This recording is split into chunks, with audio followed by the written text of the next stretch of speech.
ओम शांति।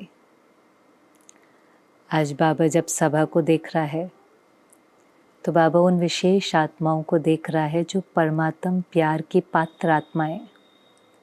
कभी कभी हम भी अपने भाग्य को भूल जाते हैं, क्योंकि बाबा कितने बार कहता है कि सतयुग में हमें देवताओं का प्यार मिलेगा, द्वापर कलयुग में मनुष्य आत्माओं का मिलता है, लेकिन ये वो थोड़ा सा समय है जिस समय हमें भगवान का प्यार मिलता है, जो बिल्कुल प्योर है, निस्वार्थ है, अनकंडीशनल है, किसी भी चीज़ के ऊपर डिपेंडेंट नहीं है। हमने मनुष्य आत्माओं का प्यार बहुत बार पाया है, लेकिन हमेशा महसूस किया है कि वो स्वार्थ वाला होता है। जब हम उनके अनुसार होते हैं तो कई बार बहुत प्यार करेंगे, जब उनके अनुसार नहीं हो पाते तो थोड़ा बहुत फ़र्क भी पड़ जाता है। लेकिन परमात्म प्यार आप देखो, जब हम बाबा के पास आते हैं तो हम कितने एक्चुअली में पतित, तमो प्रधान, कौड़ी तुल्य हो गए होते हैं। हमें पता नहीं होता, पर हो तो गए होते हैं। आत्मा बिल्कुल मैली हो गई होती है, तो भी बाबा की दृष्टि हमारी इम्प्योरिटी पर नहीं पड़ती। बाबा कभी ये थोड़ी ना कहता है मेरे नीच पापी बच्चे। बाबा तो यही कहता है मेरे सिखिलदे, लाडले, मीठे, कोटों में कोई, कोई में भी कोई, परमात्म प्यार पात्र के बच्चे। तो बाबा की जो दृष्टि है वो हमारे प्रति बहुत ऊंची होती है। और दो निशानी बाबा ने परमात्म प्यार की सुनाई जो सत्य है। पहली चीज़ जो बाबा ने कही कि ये परमात्म प्यार ऐसा है जो अनेक जन्मों का दुख है उसको एक सेकंड में ख़त्म कर देता है। हम सब अनुभवी हैं कि बाबा के पास जब कई आत्माएं आती हैं तो कई प्रकार के विघ्न, कई प्रकार के दुख, क्योंकि द्वापर के बाद से आत्मा को कभी भी वो प्योर लव की अनुभूति नहीं होती। जहाँ देवभान आ जाता है तो उस प्यार का जो स्वरूप है वो बदल जाता है तो ये सारी साइकिल प्यार की। लेकिन द्वापर के बाद जो प्यार है वो कभी शरीरों से, कभी चीज़ों से। लोभ क्या है? चीज़ों से प्यार है। ईगो क्या है? अपनी आइडिया से, अपने तरीके से, अपने संस्कारों से प्यार है। लस्ट क्या है? शरीर से प्यार है। तो प्यार है, लेकिन उस प्यार का जो स्वरूप है वो बहुत इम्प्योर हो जाता है। इसलिए जैसे बाबा के पास आते हैं और जैसे ही हम योग में उस परमात्म प्यार का अनुभव करते हैं तो ऐसा लगता है जैसे घर पहुंच गए। एक अपनेपन की भासना आती है और अनेक जन्मों के जो दुख हैं वो समाप्त हो जाते हैं। जगदीश भाई बहुत सुंदर अपना अनुभव सुनाते थे। कहा कि हर एक के अंदर में ये चाहना तो होती है ना कि एक बारी हम भगवान के प्यार का अनुभव करें, बस बाबा हो, मैं हो और कोई नहीं। तो कहा जब पहली बार वो भी मधुबन आए थे और जिस समय बाबा ने उनका मिलने का टर्न था, सामने बैठे हुए थे, कहा बाबा दृष्टि दे रहा था और थोड़ी देर में तो बाबा की गोद में पहुंच गए, उनको पता भी नहीं चला। और बहुत लाइट लाइट, बस जैसे बाबा भी लाइट, वो भी लाइट, और असीम प्यार का अनुभव। न पता दिन क्या है, न पता शाम क्या है, न पता समय कौन सा है। देहे देह के भान, देह की दुनिया, समय के भान से परे, बस वो परमात्म प्यार। और वो परमात्म प्यार जब आत्मा एक बार अनुभव करती है तो उसको लगता है जैसे मेरे जन्मों की प्यास बुझ गई। जैसे कोई बहुत प्यासा और उसको पानी मिले तो कितना उसको सुकून पड़ता है। ऐसे परमात्म प्यार, क्योंकि उस प्यार को हम लोगों में ढूंढ रहे होते हैं, चीज़ों में ढूंढ रहे होते हैं, स्थान में ढूंढ रहे होते हैं, फिर जैसे उस चीज़ की प्राप्ति हमें होती है तो ऐसा लगता है कि कई जन्मों की प्यास बुझ गई। और वैसे मनुष्य को इच्छा तो यही होती है बस एक बार उसका हम अनुभव कर लें, एक बार दीदार कर लें, एक बार साक्षात्कार कर लें। पर बहुत अपने शब्दों में हंसी में सुनाते थे कि मनुष्य लोभी तो बहुत होता है, लालच आ जाता है। जब उसको एक बार कोई चीज़ की प्राप्ति हो जाए, वो कोई चीज़ चख ले, फिर तो उसे उस चीज़ की और आसक्ति होती है और टेम्पटेशन होती है। तो बाबा भी एक बार तो सबको परमात्म प्यार का अनुभव कराता ही है। देह के भान से परे, लाइट, हल्कापन, अशरीरी स्थिति, वो जो पहला अनुभव होता है वो बहुत हमारी मेहनत से नहीं होता। वो जैसे बाबा की गिफ्ट होती है, वरदान और ब्लेसिंग होती है। लेकिन फिर बाबा कहता है अगर सेम अनुभव करना है, अभी पुरुषार्थ करो, कर्मेंद्रियों के ऊपर जीत प्राप्त करो, देही अभिमानी स्थिति बनाओ, बाबा के पास याद की यात्रा करके घर में आकर के उसका अनुभव करो। और क्योंकि हमने एक बार उस चीज़ को टेस्ट कर लिया है तो हम वो मेहनत और पुरुषार्थ करने के लिए भी तैयार हो जाते हैं। तो परमात्म प्यार कई जन्मों के दुख से आत्मा को मुक्त करता है। और दूसरा बाबा ने कहा ये प्यार सर्वशक्ति संपन्न है। प्यार में ताकत है, लव इज पावर। लव भी है लेकिन वो प्यार शक्ति का काम करता है, इसलिए ये कमज़ोर आत्माओं को शक्तिशाली बना देता है, निर्भय बना देता है। और ये भी बहुत आत्माओं का अनुभव है, इनफैक्ट उनके परिवार वालों का भी अनुभव है कि ज्ञान में आने से पहले जैसे बहुत भय होगा, रोते रहते होंगे, किसी चीज़ पर डिपेंडेंट होंगे, लेकिन बाबा का बनने के बाद वो ही आत्माएं बहुत करेजियस, हिम्मत वाली, निर्भय बन जाती हैं। किसी न किसी की कोई ना कोई परिस्थिति होती है, लेकिन हम फिर देखते हैं ज्ञान में आने के बाद, बाबा को संसार बनाने के बाद वो किन्हीं भी चुनौतियों से, किन्हीं भी परिस्थितियों का सामना कर लेती हैं। भोली भोली माताएं, अनपढ़ माताएं जो शायद बहुत सफ़र भी कर रही थी, इनजस्टिस भी सफ़र कर रही होती हैं, कई बार घरों में कई ऐसी बातें भी होती हैं कि अन्याय का भी सहन कर रही होती हैं जिसकी आवश्यकता नहीं है, लेकिन फिर उनमें ताकत आ जाती है कि वो भी अन्याय का सामना कर सकें, सही के लिए बोल सकें। या अगर कोई ऐसी परिस्थिति आ जाती है, किसी के पति ने शरीर छोड़ दिया, किसी के बच्चे ने शरीर छोड़ दिया, तो कमा भी लेती हैं, मना उनके अंदर इमोशनल पावर, स्पिरिचुअल पावर, दुनिया को फेस करने की पावर, निर्णय लेने की शक्ति, सामना करने की शक्ति, बहुत सारी शक्तियाँ आप देखते हैं। आप महसूस करते हैं कि ये जो इतनी कमज़ोर आत्माएं थी, जो किसी भी चीज़ का सामना नहीं कर पाती थी, अब कोई भी परिस्थिति इनको हिला नहीं सकती। तो ये ताकत किस में है? प्यार। एक्चुअली परमात्म प्यार असंभव को संभव कर सकता है। सिर्फ ज्ञान नहीं, लेकिन परमात्म प्यार, याद में बहुत बल है। याद जब हमें उस परमात्म प्यार का अनुभव कराता है तो हमारे लिए कोई चीज़ इम्पॉसिबल नहीं। इसलिए बाबा कहता है कि असंभव शब्द फिर आपकी डिक्शनरी में नहीं है, क्योंकि उस प्यार के बल से हम अपने को भी परिवर्तन कर सकते हैं, किसी भी ब्राह्मण आत्मा को परिवर्तन कर सकते हैं, यहाँ तक कि प्रकृति को भी परिवर्तन कर सकते हैं। तो बाबा जैसी आत्माओं को देख रहा है, और बाबा ने कहा बाबा का तो यही वरदान है, यही बच्चों के प्रति दुआएं हैं कि कभी भी इस परमात्म प्यार के झूले से नीचे नहीं उतरे। जैसे माता पिता को होता है ना, बच्चे के लिए या तो गोदी में रहे, या झूले में रहे, या गलीचे पर चले, मिट्टी में पाँव नहीं रखे। बाबा भी चाहता है कि बच्चे देभान की मिट्टी में पाँव नहीं रखें, नहीं तो माया वार कर देगी। वैसे बाबा ने कहा जो इस प्यार में लवलीन रहते हैं, जो इस प्यार के झूले में झूलते रहते हैं, उन्हें कोई परिस्थिति का प्रभाव नहीं पड़ सकता, वो हलचल में नहीं आ सकते, माया उन पर वार नहीं कर सकती, माया नमस्कार करके चली जाएंगे। लेकिन हमारी अपनी ही कोई ना कोई कमज़ोरी होती है जिसके कारण माया हमारे ऊपर अटैक करती है। बाबा ने कहा वो भी बहुत दुरांदेशी है, उसके परखने की शक्ति भी बहुत अच्छी है, क्योंकि इतना समय माया का राज्य। पर अब दोनों में से शक्तिशाली कौन है? माया माना कमज़ोर संकल्प। पहले तो ठीक है, माया शक्तिशाली थी, क्योंकि हमें ये भी नहीं पता था कि वो संकल्प हमारी रचना है। हम में से कितने कहते थे मैं ये सोचता थोड़ी ना हूँ, ये संकल्प अपने आप आ जाता है। तो हमें रियलाइज़ भी नहीं होता था कि हम व्यर्थ संकल्पों की, अशुद्ध संकल्पों की, नकारात्मक संकल्पों की रचना करते हैं, और हमारी रचना ही हमारे दुख का कारण बनती है। कोई परिस्थिति या व्यक्ति हमारे दुख का कारण नहीं है। तो हमें इतनी भी समझ नहीं थी, तो हम उसके ऊपर जीत कैसे प्राप्त करते, हम माया पर जीत कैसे प्राप्त करते। हमें तो लगता था राज्य ही माया का है, मैंने ये संकल्प अपने आप आते हैं, हावी हो जाते हैं, और फुल स्टॉप लगाना तो हमें आता ही नहीं था। कोई हमें कहे भी छोड़ दो, जाने दो, बात को बड़ा नहीं करो, तो हम उसको और सिद्ध करते थे। कैसे छोड़ें, हम तो मरते दम तक नहीं छोड़ सकते। कई लोग तो पीछे वालों को भी कह देते थे मेरे जाने के बाद फलाने से बात नहीं करना, नहीं तो मेरी आत्मा को शांति नहीं मिलेगी। तो हमें बातों को पकड़ने का संस्कार था।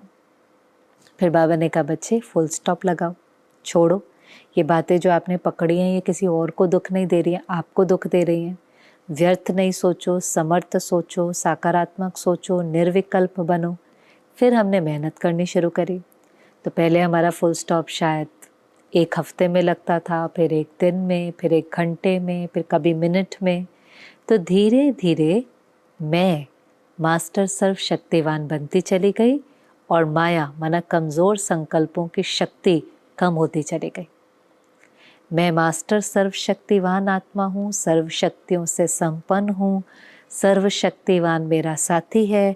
ये प्रैक्टिस बढ़ती चली गई, स्मृति बढ़ती चली गई, शक्तियाँ बढ़ती चली गई और वो व्यर्थ का, माया का प्रभाव कम होने लगा। तो बाबा ने कहा अपने आप से पूछो कौन ज़्यादा शक्तिशाली है।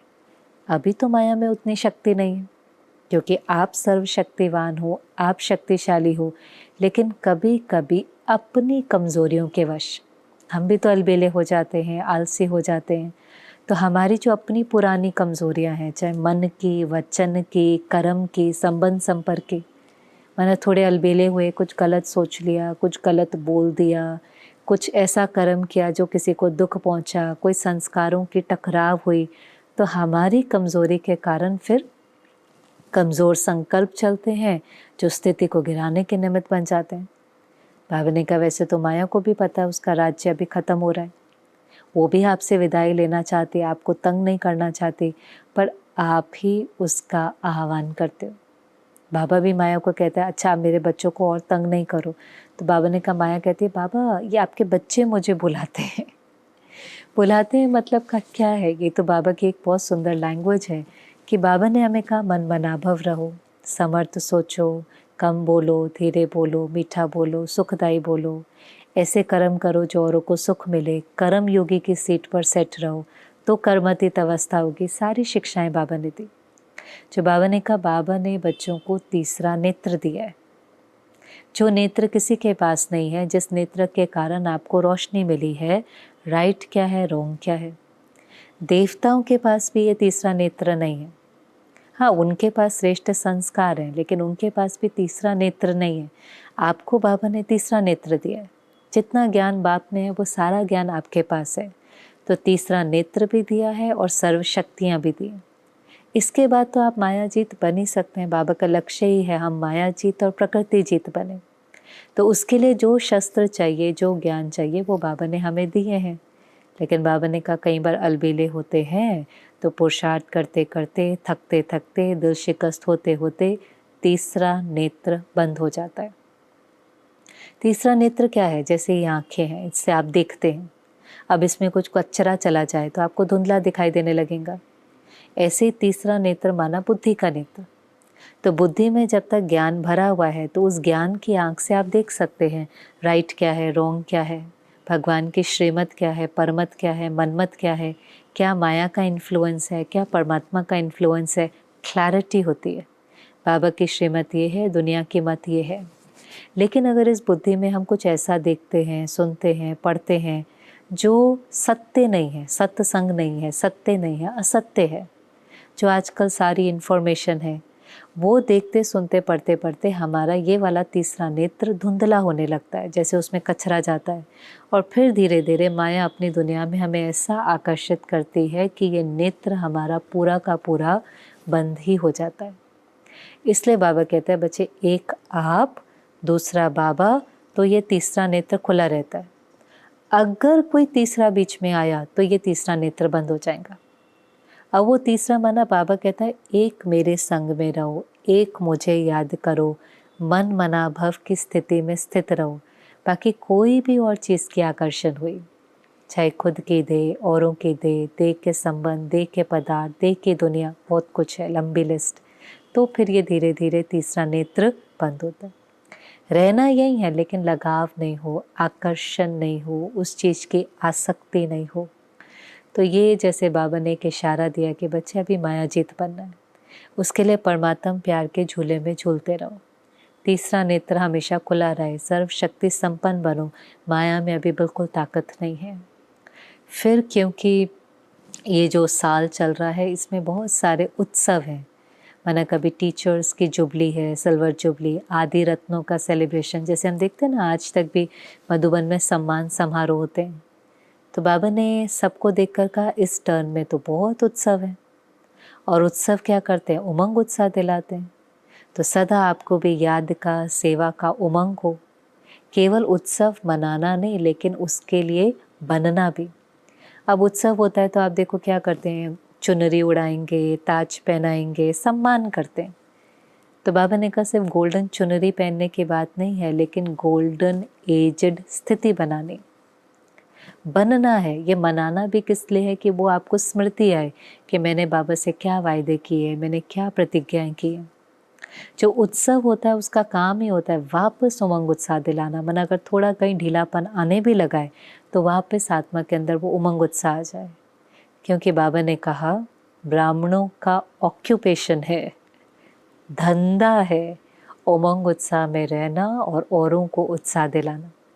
भले आपका उत्सव नहीं भी है, क्योंकि हो सकता है किसी की सिल्वर जुबली नहीं है, कोई आदि रत्न नहीं है, पर बाबा ने कहा ब्राह्मण तो बन गए ना। तो ब्राह्मणों के लिए ये जैसे कि एक धंधा है। हर ब्राह्मण को उमंग उत्साह में रहना है और औरों को उत्साह दिलाना है, चाहे वो रोता हुआ आए लेकिन आपके पास आकर के उत्साह में जाए। अब इसमें वंडरफुल बात यह है कि बाबा हमें किसी और को देखने की छुट्टी नहीं देता।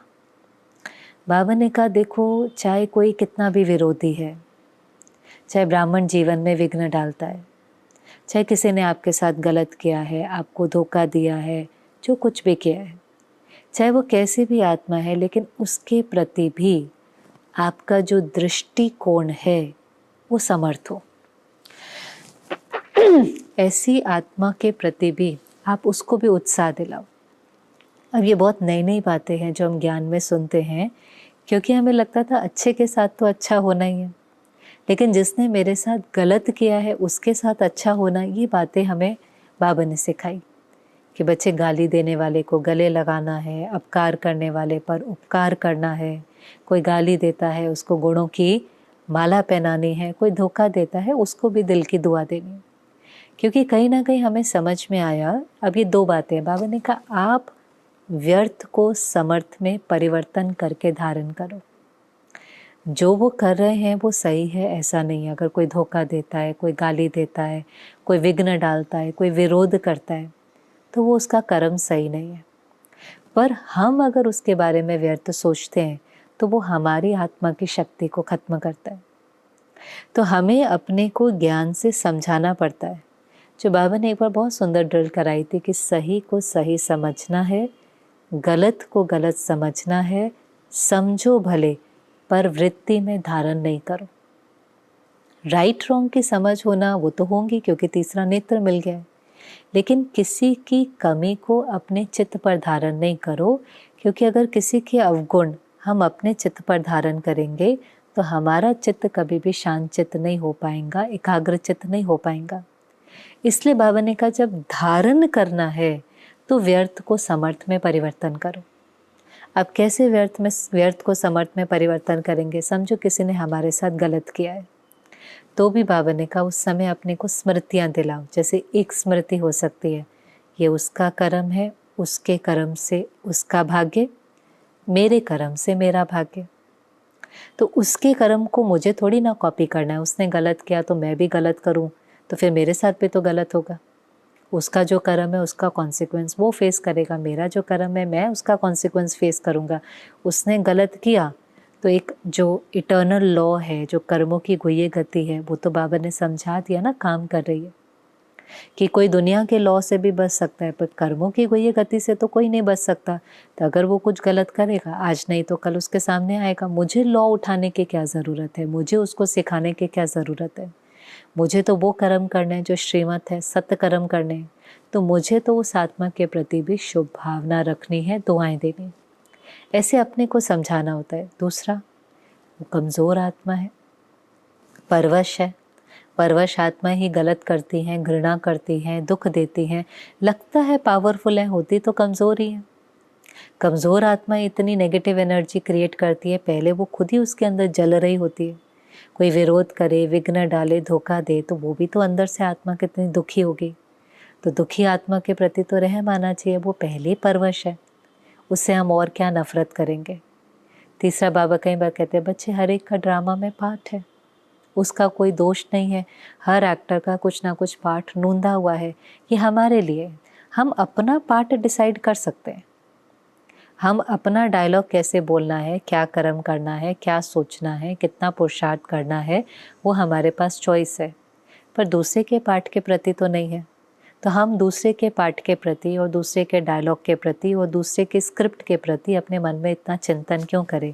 हमें तो उस समय ये कहना चाहिए, अच्छा ड्रामा में इसका ये पार्ट है, अविनाशी पार्ट है, इसका कोई दोष नहीं है। ऐसे देखो अपने से बातें करके, ज्ञान को यूज़ करके हमें अपने चित्त को साफ रखना चाहिए, अपनी वृत्ति को शुभ रखना चाहिए, अपनी दृष्टि को रूहानी रखना चाहिए।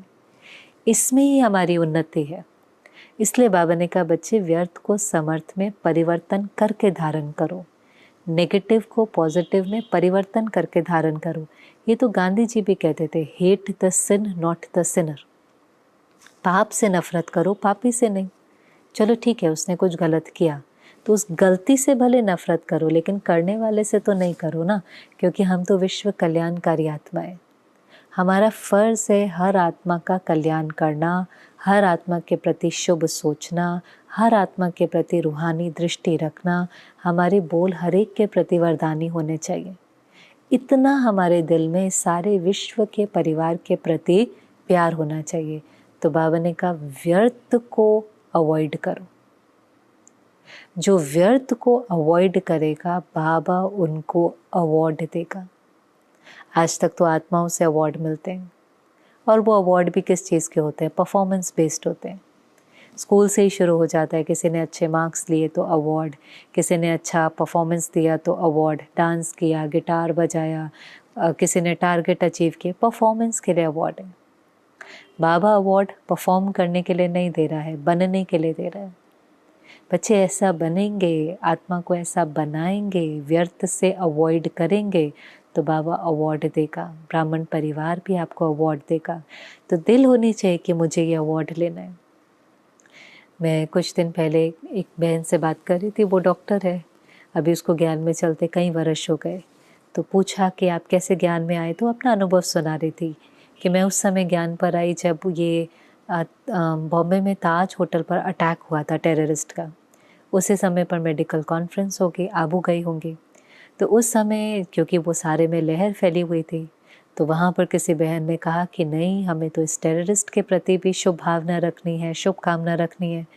कहा मुझे इतना अजीब लगा कि जिसको सारी दुनिया फांसी पर चढ़ाना चाहती है, सब उसके प्रति नफरत कर रहे हैं, और यहाँ पर कुछ अजीब ही सिखाया जा रहा है कि इस आत्मा के प्रति भी योग करो। तो शुरू में ये बातें अजीब तो लगती हैं, लेकिन अच्छी भी लोगों को लगती हैं, क्योंकि हमारे जो ओरिजिनल संस्कार हैं वो अच्छाई के हैं, रहम के हैं। हम नहीं चाहते किसी के साथ गलत करना, उसमें हमें कभी सुकून नहीं मिलता। ये हमारी संस्कृति और संस्कार नहीं है। तो कहा, एक तरफ अजीब भी लगा, दूसरी तरफ नया भी लगा कि क्यों ऐसा कह रहे हैं। जानने की कोशिश तो करें, समझने की कोशिश तो करें। ये तो बहुत महानता है कि जिसने इतने लोगों को मारा उसके प्रति भी हम योग करें, उसको भी हम सकाश दे कि भगवान इसने इतना गलत किया है कि इसके सामने जब इसका कॉन्सिक्वेंस आए, लौट करके आए, तो इसमें भी इतनी शक्ति हो कि वो उसका सामना कर सके। क्यों? क्योंकि हमें अपना कर्म श्रेष्ठ करना है। हमें विश्व परिवार में हर आत्मा के प्रति हमें उसके लिए अच्छा सोचना है, स्नेह देना है, सम्मान देना है, उसको शक्ति देनी है। बाकी तो हर आत्मा को अपना हिसाब किताब तो चुकतो करना ही। योग से नहीं करेंगे, भोग के करेंगे, धर्मराजपुरी को क्रॉस करेंगे, वो तो बाबा ने बता ही दिया है। लेकिन हमें तो लौ उठाने के लिए नहीं कहा ना, हमें तो हर एक के प्रति सकाश देने के लिए, शक्ति देने के लिए, स्नेह देने के लिए कहा है। तो हमें अपना रोल ठीक से प्ले करना है। तो फिर बाबा ने कहा, कौन करेगा, कौन व्यर्थ को अवॉइड करेगा, वो हाथ खड़ा करे। अब इस पैराग्राफ में भी सुंदर बात थी कि कईयों ने खड़ा किया, कईयों ने नहीं खड़ा किया। तो बाबा ने कहा, उसमें टीचर्स भी थी, बाबा ने कहा सच्चाई से बताओ, उसमें शर्म नहीं करो, भले लिख करके दो, क्योंकि अगर आप बताएंगे तो बाबा आपको हिम्मत देगा, सकाश देगा। जैसे कोई बच्चा कमज़ोर होता है तो उसको ट्यूशन दी जाती है। तो ये भी निर्माणता होती है कि जब हमें ये समझ में आता है कि शायद मेरे अंदर इतनी शक्ति नहीं है, मेरे अंदर इतनी कला नहीं है, और जब हम उस चीज़ में ऑनेस्ट होते हैं तो बड़े हमें एक्स्ट्रा सहयोग देते हैं, बाप हमें सकाश देता है, हिम्मत देता है। उससे हमारी ताकत बढ़ जाती है कि हम वो कार्य कर सकें। ये अभिमान होता है कि जब हमें लगे नहीं नहीं नहीं मैं तो कर सकता हूँ, हम हर चीज़ में हाथ उठा देते हैं। पर बाबा ने कहा नहीं बच्चे, सच्चाई से बताओ। अगर आपको लगता है आपके अंदर हिम्मत नहीं है तो बाप आपको सकाश देगा, हिम्मत देगा। बस अपने संकल्प में दृढ़ रहना। अब ये बहुत ज़रूरी है, प्रतिज्ञा हम करते हैं, वायदा हम करते हैं, हम रियलाइज़ करते हैं कि हमारी इस कमी के कारण नुकसान हमें हो रहा है, हमारा उमंग उत्साह कम हो रहा है। बाबा ने तो हमें कहा है सदा उमंग उत्साह में रहना है, हर एक को उत्साह दिलाना है, विरोधी आत्मा को भी उत्साह दिलाना है। पर क्योंकि मैं व्यर्थ के वश रहता हूँ तो मेरा ही उत्साह कम हो जाता है, मैं ही दिल शिकस्त और निराश हो जाता हूँ। तो रियलाइज़ हो जाता है, फिर हम कहते हैं बाबा बस आज के बाद हम व्यर्थ नहीं सोचेंगे। पर बाबा ने कहा आप उसमें दृढ़ता का ठप्पा नहीं लगाते, मजबूत रहना, अपने संकल्प में मजबूत रहना। क्यों? देखो, पहले बाबा बता देता है क्या करना है, फिर बताता है कैसे करना है, फिर बताता है जब आप ये करेंगे तो क्या क्या एग्ज़ाम आएंगे, और फिर उसको कैसे पार करना है, क्योंकि किसी चीज़ की पढ़ाई पढ़ेंगे तो एग्ज़ाम भी तो आएगा। अब हम संकल्प करेंगे कि व्यर्थ न चले, पर बाबा ने कहा अच्छा, जैसे ही आप संकल्प करेंगे तो आपकी आवाज़ कौन सुन लेता है? माया भी सुनती है, ड्रामा भी सुनता है। अब क्या होगा, ड्रामा अनुसार भी बहुत सारी बातें तो आएंगी। क्यों आएंगे? बाबा कहता है कि हर प्रकार का पेपर आएगा, तन का पेपर, मन का पेपर, धन का पेपर, संबंधों का पेपर, बीमारी का पेपर, सब आएगा, प्रकृति का पेपर, सब आएंगे। अब एक तरफ बाबा कहता है बच्चे समर्थ सोचना है, दूसरी तरफ ये संकल्प कैसे है कि ये भी आएगा, ये भी होगा, ये भी होगा। तो कईयों को लगता है कि ये तो हम डरा रहे हैं या हम आह्वान कर रहे हैं। नहीं, न बाबा हमें डराता है, न बाबा हमें आह्वान करता है, लेकिन बहुत ज़रूरी है तैयारी, प्रेपरेशन। हर चीज़ की प्रेपरेशन करनी होती है। आज एक मौसम बदलता है तो ही हम कितनी प्रेपरेशन करते हैं। अच्छा, बारिश का मौसम है जी, छतरी निकालो, रेनकोट निकालो। अगर हम उसकी तैयारी नहीं करेंगे तो भीग जाएंगे। सर्दी का मौसम है, गर्म कपड़े निकालो, नहीं निकालेंगे तो ठंड लग जाएंगी। मौसम भी बदलता है तो हम उसकी तैयारी करते हैं। आज हम किसी रास्ते पर भी, थोड़ा ट्रिप पर भी जा रहे हैं 1-2 दिन की, हम खाने पीने के सामान की तैयारी करते हैं, देखते हैं स्पेयर टायर है कि नहीं है, कहीं गलती से पंचर ना हो जाए। हम आह्वान नहीं करते, पर जो चीज़ें हमें पता है कि हो सकती है उसकी तैयारी तो करेंगे ना। तैयारी तो करनी पड़ती है। आज किसान है, उसको पहले से सोचना पड़ता है कब बीज बोना है, कब फसल को काटना है, इसको तैयारी कहते हैं। फिर उसके बाद कोई पेपर आएगा, अगर बारिश हो जाएगी तो क्या करना है, कीड़ा लग जाएगा तो क्या करना है। ऐसे क्योंकि ये कलयुग का अंत है, 95% दुख है, सब कुछ अति में जा रहा है। तो बाबा कहता है बच्चे भिन्न भिन्न प्रकार के पेपर तो आने ही हैं। आ सकते हैं ये भी नहीं कहता है, आ सकते हैं ये भी नहीं कहता है, कहता है आने ही हैं, आप घबराना नहीं।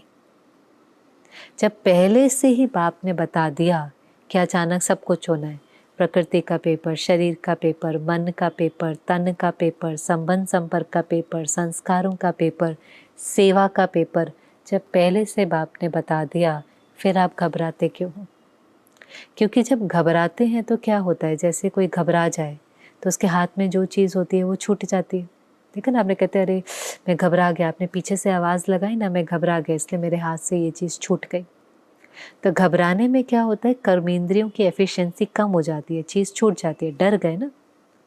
ऐसे बाबा ने कहा कहीं बाहर से घबराते नहीं हैं, लेकिन मन घबरा जाता है, जानते हुए भी कि ड्रामा कल्याणकारी है, ड्रामा एक्यूरेट है, ये काले बादल आए हैं और चले जाएंगे। बाबा ने कहा निश्चय होना चाहिए, काले बादल आए हैं और चले जाएंगे, ये जाने के लिए आए हैं, ठहरने के लिए नहीं आए हैं। भले ही आपको लगे कि इस समस्या का कोई समाधान नहीं है, इसका भी हम सबको अनुभव है। जिनको 10-12 साल ज्ञान में हो गए कि कहीं कहीं ऐसी परिस्थिति आती है, उस समय कोई हमें समाधान नहीं दिखाई देता। कोई अपने परिवार में जिसको मन का पेपर है, तन का पेपर है, हमें लगता है कभी ठीक होगा भी नहीं होगा। कभी कभी थोड़ा पेपर लंबा भी होता है, 1-2 साल का भी होता है, लेकिन फिर हमें पता है कि वो आ कर के फाइनली चला ही जाता है। ठहरता तो कोई भी नहीं है, ठहर जो जाती है, रह जो चाहती है, वो है अनुभव। उस 1-2 साल में क्या अनुभव था, उसमें बाबा कहता है कि बच्चे जैसे अगर प्लेन बादलों से ऊपर हो तो ऊपर होने के कारण वही बादल मनोरंजन का दृश्य लगते हैं। आप ऊपर चले गए ना, मनस्थिति अगर ऊपर है, उपराम है, बाप के साथ हैं, तो वो बादल हमें फिर वो बादल ऐसा लगता है जैसे मनोरंजन, लोग प्लेन से आप देखेंगे फ़ोटो खींच रहे होते हैं, लेकिन बादलों से अगर प्लेन को क्रॉस करना पड़े तो टर्बुलेंस होगी, डिस्टर्बेंस होगी, फिर उस समय पर हलचल होती है, घबराहट होती है। और ऐसी घबराहट में क्या होता है, ऐसे ही जैसे हम अगर अपनी स्थिति को ऊंचा नहीं उठाते तो फिर समस्या आती है, हम भी घबरा जाते हैं। जैसे वहाँ तन घबराता है, कोई ना कोई चीज़ हाथ से छूट जाती है, यहाँ बाबा ने कहा आपकी शक्तियाँ, आपके शस्त्र छूट जाते हैं। वैसे आप सर्वशक्ति संपन्न हो, आप आराम से परिस्थिति का सामना कर सकते हो, संस्कारों में सहन कर सकते हो, निर्णय परख सकते हो, लेकिन घबरा जब मनुष्य जाता है तो उससे गलतियाँ होने लगती हैं। उसको यही नहीं पता चलता राइट क्या है, रॉन्ग क्या है। जहाँ सामना करना होता है वहाँ सहन कर लेता है, जहाँ सहन करना होता है वहाँ कई बार सामना करके और कॉम्प्लिकेट कर देता है। तो शस्त्र सारे हैं, तैयारी भी बाबा इतने समय से करा रहा है, पेपर भी बता दिया है। केवल बाबा कहता है कि आप ऊपर ऊंची स्थिति में चले जाओ, जैसे प्लेन ऊपर होता है तो पहाड़ इजी क्रॉस कर लिया, बादल मनोरंजन का दृश्य है, लेकिन अगर स्थिति को ऊंचा नहीं बनाया, उपराम नहीं बनाया, सर्वशक्ति संपन्न नहीं बनाया, त्रिकालदर्शी नहीं बने, मायाजीत नहीं बने, व्यर्थ को अवॉइड नहीं किया, ये सारा पुरुषार्थ नहीं किया, तो फिर क्या होगा?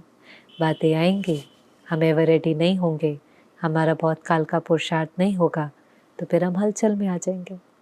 जो हमें 1 सेकंड में फुल स्टॉप लगानी है, कितना ज्ञान, कितनी ड्रिल, कितनी एक्सरसाइज, कितने अभ्यास हैं तो इसीलिए ना कि हम लास्ट में फुल स्टॉप लगा सकें। लेकिन फिर वो फुल स्टॉप लगने की जगह हलचल हो गया, चल अडोल नहीं होंगे, क्वेश्चन की क्यों लग जाएंगी। इसलिए बाबा ने कहा घबराना नहीं, बिल्कुल निर्भय। तो कुछ एक बातें अगर रिवाइज करें, बाबा ने कहा बातें आएंगी, पहले से बता रहे हैं, हम आह्वान नहीं कर रहे हैं लेकिन तैयारी कर रहे हैं। बादल आएंगे जाने के लिए। निश्चय रखो अगर कोई समस्या का समाधान अभी नहीं भी दिखाई दे रहा है, ड्रामा कल्याणकारी है, बाप कल्याणकारी है, इसमें कुछ ना कुछ कल्याण समाया हुआ है, नथिंग न्यू, एक्यूरेट है, यहाँ पर व्यर्थ नहीं। बाबा को बोझ देकर बेफिक्र बादशाह, एक बल एक भरोसा। यज्ञ में भी बहुत विघ्न आए, ब्रह्मा बाबा के सामने बहुत विघ्न आए, तन का पेपर भी आया, ऐसा समय भी आया जब खाने के लिए नहीं था, रहने के लिए नहीं था, स्थान के भी बहुत पेपर आए। जब पाकिस्तान से भारत में आए, पहले ब्रिज कोठी में रहे, फिर किसी और स्थान पर रहे, फिर पांडव भवन में आए, बहुत पेपर रहे। सारे पेपर ब्रह्मा बाबा ने पास करे, पर स्थिति हमेशा निश्चिंत, बेफिक्र बादशाह की स्थिति। इसलिए बाबा ने कहा पहले तो घबराना नहीं है। और उसमें भी हमें तो बाबा ने त्रिकालदर्शी भी बनाया और साथी, बाप हमारा साथी है, इसलिए बिल्कुल निर्भय रहना है। ब्राह्मण परिवार में निर्भय नहीं रहना है, स्थिति में निर्भय रहना है। ब्राह्मण परिवार में तो बाबा ने कहा स्नेह होना चाहिए, निर्माणता होनी चाहिए, एक दो को आगे बढ़ाना है। किसी में कुछ है भी तो आप उसकी गलती कमी को स्वीकार नहीं करो, नेगेटिव को पॉजिटिव में परिवर्तन करो। क्योंकि ब्राह्मण परिवार में कई चीज़ें देख करके बाबा को वंडर लगता है कि मेरे बच्चे जो चैलेंज करते हैं कि हम प्रकृति को बदल सकते हैं, जो जड़ है उसको बदल सकते हैं। लेकिन ब्राह्मण परिवार में अगर किसी के कोई संस्कार दिखाई देते हैं, पुरानी आत्मा है तो संस्कार तो होंगे, तो जब वो संस्कार दिखाई देते हैं तो उन संस्कारों को देख करके घबरा जाते हैं। बाबा ने कहा कोई 100% गलत भी है तो भी आप उसकी कमी को नहीं देख सकते, क्योंकि बाबा ने स्लोगन क्या दिया है, स्व परिवर्तन से विश्व परिवर्तन। हमारे परिवर्तन से वो आत्मा ज़रूर परिवर्तन होगी। और कभी कभी हम क्या करते हैं, ये भी तो शायद ईगो ही होती होगी कि किसी को देख करके हम कह देते हैं ये तो बदलने वाला ही नहीं है, इसकी तो ये कमी बदल ही नहीं सकती। तो ये भी एक्चुअली ब्राह्मण नहीं बोल सकता। देखो हमारे शब्दों में सिद्ध होने की सिद्धि समाई हुई है, हमारे बोल वरदानी होने चाहिए। हमें पता है कि कोई भी संस्कार बदल सकता है, स्व परिवर्तन से विश्व परिवर्तन हो सकता है। और बाबा ने कहा बाबा ने थोड़ी ना आपको जज और वकील बनाया है जो आप पहले से सर्टिफिकेट दे देते हो कि ये तो कभी बदलने वाला नहीं है। जब भगवान कहता है कि कोई भी बदल सकता है, कोई भी संस्कार बदल सकता है, अजामिल जैसे पापियों का भी मैं उद्धार करता हूँ, तो हमारे सामने तो कोई ऐसी पापी आत्माएं नहीं होती, बस थोड़े से संस्कार होते हैं। लेकिन वो संस्कार क्योंकि हमें ठीक नहीं लगते, और हो सकता है हम कभी थोड़ी सी पावरफुल पोजीशन पर हो, तो हम कहेंगे ये तो सेंटर पे रहने के लायक ही नहीं है, या कुछ भी ऐसा। लेकिन बहुत केयरफुल होना है, कभी भी सत्ता का मिसयूज़ नहीं करना। एक एक आत्मा जो भगवान के घर में आती है, चाहे सेंटर पर रहती है, स्टूडेंट है, वो कोटों में कोई है, विशेष रत्न है, उसमें कोई ना कोई विशेषता है, वो बाबा की पसंद है, परफेक्ट नहीं है। परफेक्ट बनाने का सहयोग हमें उसको देना है, महादानी बन करके, महादाता, महासहयोगी बन करके उसको हमें उसके हाईएस्ट वर्जन तक लेकर जाना है, ये हमारा कर्तव्य है। पर हम सोचे कि वो परफेक्ट होगी, उसमें ऑलरेडी सारी मर्यादाएं होंगी, धारणा युक्त होगी, उससे कोई गलती होगी नहीं, उसमें कोई कमी कमज़ोरी होंगी नहीं, ऐसा कैसे हो सकता है? सिर्फ ड्रेस चेंज करने से या ड्रेस चेंज करने से कोई आत्मा परफेक्ट थोड़ी ना बनती है। और किसी में कोई कमी, किसी में कोई कमी, कोई झूठ बोल देता है, कोई थोड़ा सा धन की गड़बड़ कर लेता है, कोई में खाने की आसक्ति होती है, कोई में कमज़ोरी देखने की होती है, कोई पर चिंतन करता है, कोई क्रोध करता है, अलग अलग अलग अलग, पर हम सब में दाग लगे हुए हैं। पर हम किसी के लिए नहीं कह सकते कि ये बदलने वाला नहीं है, बदलना ही है, होना ही है, सब बदल रहे हैं, नहीं तो बनते क्यों हम बाप के? अगर बदलना नहीं होता तो हम यहाँ आते ही क्यों? ठीक है, हमारे पुराने संस्कार बीच में अटक पड़ते हैं, लेकिन लक्ष्य तो हमारा यही है ना कि हम पतित से पावन बने। बाबा ने कहा किसी कारण अगर आपसे नहीं सहयोग दिया जाता, आप बड़ों की मदद ले लो, क्योंकि बड़ों को भी बाबा ने कुछ ऐसी ब्लेसिंग दे रखी होती है, जो कई समय पहले मुरली चली थी, कि वो गलती सुन भी लेते हैं, कमी को देख भी लेते हैं, पर उनकी वृत्ति में धारण नहीं होती। फिर वो उस आत्मा को शिक्षा भी दे देते हैं कि उस आत्मा को भी बल मिलता है बदलने का, और इस आत्मा की वृत्ति भी खराब नहीं होती। ये बहुत बड़ी विशेषता है। तो कहीं जिम्मेवार आत्माओं को कभी कभी कमी कमज़ोरी की बातें, गलतियाँ, जिसको हम पर चिंतन कहेंगे, पर उनको सुननी पड़ती हैं, क्योंकि वो जिम्मेवार हैं। उनको किसी को गाइड करना है, किसी को राय देनी है, किसी को शिक्षा देनी है, उनको तो बाबा ने अथॉरिटी भी दे रखी है। कभी कभी कोई स्ट्रिक्ट डिसीजन लेना है, डिसिप्लिन के लिए कोई नियम बनाना है, आदत। पर सबको बाबा ने वो छुट्टी नहीं दी है कि लॉ अपने हाथ में उठा ले। तो बाबा ने कहा अगर कोई बात भी है तो शुभ भावना से आप बड़ों को देकर, बाप को देकर के न्यारे हो जाओ, पर किसी के बारे में इस तरह से नहीं बोलो कि वो बदलने वाला नहीं है। जैसे हम बदल रहे हैं, ऐसे हर आत्मा बदल रही है। इसलिए अपने चित्त को साफ रखना है। दिखाई भी दी किसी की कमी, लेकिन परिवर्तन करके धारण करो। संकल्प चलना बंद नहीं होगा, लेकिन नकारात्मक से सकारात्मक में बदलना है। वृत्ति वही है, उसको शुभ बनाना है। दृष्टि वही है, उसको रूहानी और आत्मिक बनाना है। ट्रांसफॉर्म, परिवर्तन, गलत से सही में, व्यर्थ से समर्थ में, तभी हम उमंग उत्साह में रह सकेंगे, तभी हम औरों को भी उमंग उत्साह दिला सकेंगे, तभी हम अंदर संगम युग मौजों में सदा नाचते रहेंगे, तभी हम निराश और दिल शिकस्त नहीं होंगे, लेकिन खुशी की खुराक खाते रहेंगे। तो कई बार मुरली पढ़ने में बहुत सिंपल लगती है, पर आप जितनी बार उसको स्टडी करो उसमें बहुत डेप्थ होती है। क्योंकि वंडरफुल बात है कि हर कोई जब स्पिरिचुअलिटी के मार्ग पर जाता है तो उसको लगता है वहाँ जा कर के सब कुछ ठीक हो जाएगा। हम गए वहाँ किस लिए थे? सब कुछ ठीक हो जाएगा। पर हम बाबा के पास आते हैं तब हमें समझ में आता है कि नहीं, ये तो बीमारी सारी बाहर आएंगी, ये तो 63 जन्मों का हिसाब किताब सामने आएगा, ये तो पुराने हिसाब किताब स्वभाव संस्कार आएंगे। हमें इन सब को चुकतो करना है। इसलिए बाबा ने जो कहा ना कि बातें तो आएंगी, बाबा पहले से बता रहा है बातें तो आएंगी। क्यों आएंगी? क्योंकि आज तक भी पुराने स्वभाव संस्कार हैं, और उन पुराने स्वभाव संस्कार के कारण 63 जन्मों का हिसाब किताब भी बना लिया जो सर के ऊपर बोझ है। तो ये बातें तो आएंगी। यही बाबा ने कहा आपके यमदूत हैं, आप यहीं इनको चुक तो कर लो तो आपको धर्मराज पूरी क्रॉस नहीं करनी पड़ेगी। फिर धर्मराज भी आपको सलामी भरेगा, मना आपको भोगना नहीं पड़ेगा। इसलिए खुशी खुशी से चुक तो करो। मम्मा को भी जब कैंसर हुआ था ना, तो मम्मा को पूछा, मम्मा आपको संकल्प नहीं चला, इतना पुरुषार्थ करने के बाद भी इतनी बीमारी क्यों आई? मम्मा ने कहा और कुछ भी है ना तो अभी आ जाए। अभी बाप की याद से खुशी खुशी से चुकतू कर लें तो कम से कम धर्मराजपुरी तो क्रॉस नहीं करना पड़ेगा। तो ये ऐसे जैसे वो होम्योपैथिक ट्रीटमेंट होता है ना, उसमें क्या होता है, गोलियां बहुत मीठी मीठी होती है लेकिन बीमारी सारी जड़ से ठीक होती है, उथल खाती है। तो बाबा की मुरली भी बहुत मीठी मीठी, बाबा का प्यार भी बहुत मीठा मीठा, सिकिलते मीठे प्यारे बच्चे। लेकिन फिर बाबा बताते हैं, बच्चे सारी मैल, सारा पतितपना, सारी अंदर की कमजोरियां, बीमारी बाहर आएंगी, उथल खाएंगे। जो संकल्प पहले नहीं आए थे वो आएंगे, जो बातें पहले नहीं हुई थी वो सब कुछ होंगे। घबराना नहीं। एक बल, एक भरोसा, निश्चय, सर्वशक्ति संपन्न त्रिकालदर्शी की सीट से पार करो।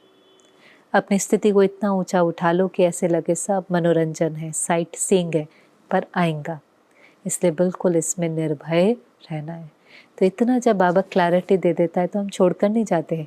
हमें पता भी है, हम आए थे कि हमारी मनोकामना पूरी हो जाएंगी। अब हमें पता है कि कुछ न कुछ ड्रामा के सीन ऊपर नीचे आएंगे, पर अब हमें समझ में आ गया है कि अति से पहले हमें सब कुछ योग से सेटल करना है, भोग करके नहीं। क्योंकि भले बाबा कहता है कि भोगना का समय कम होगा, लेकिन वो 1 सेकंड 1 साल के बराबर होगा, वो 1 मिनट 1 जन्म के बराबर होगा।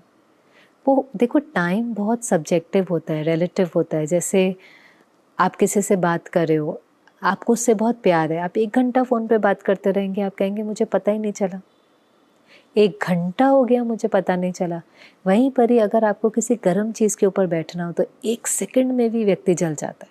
कई बार 1 सेकंड हमारा टच होता है, 1 सेकंड, तो भी हमें उस चीज़ का इतना सेक पहुंचता है। फ़र्क है कि नहीं है? वहाँ 1 सेकंड इतना बड़ा लगता है, वहाँ 1 घंटा भी महसूस नहीं होता। ऐसे ही अगर हमने बाबा की मदद से चुकतो नहीं किया तो वो जो अंत में हमारा 1 सेकंड 1 मिनट होगा वो सहज नहीं होगा। उसमें बहुत भोगना होंगी, उसमें बहुत पश्चाताप होगा, उसमें बहुत आंसू निकलेंगे। इसलिए बाबा के प्यार के साथ अभी हमें अपनी अच्छी ऊंची स्थिति बनाकर सब व्यर्थ को फुल स्टॉप लगाकर समर्थ, शक्तिशाली, कर्मातीत अवस्था को बनाना है। तो बहुत वंडरफुल बाबा की मुरली थी। जो पॉइंट आपको अच्छी लगे वो ज़रूर कमेंट सेक्शन में लिखना। हम क्या करेंगे, हमने आज की मुरली से कौन सी बात उठाई, वो ज़रूर नीचे नोट करना। ओम शांति।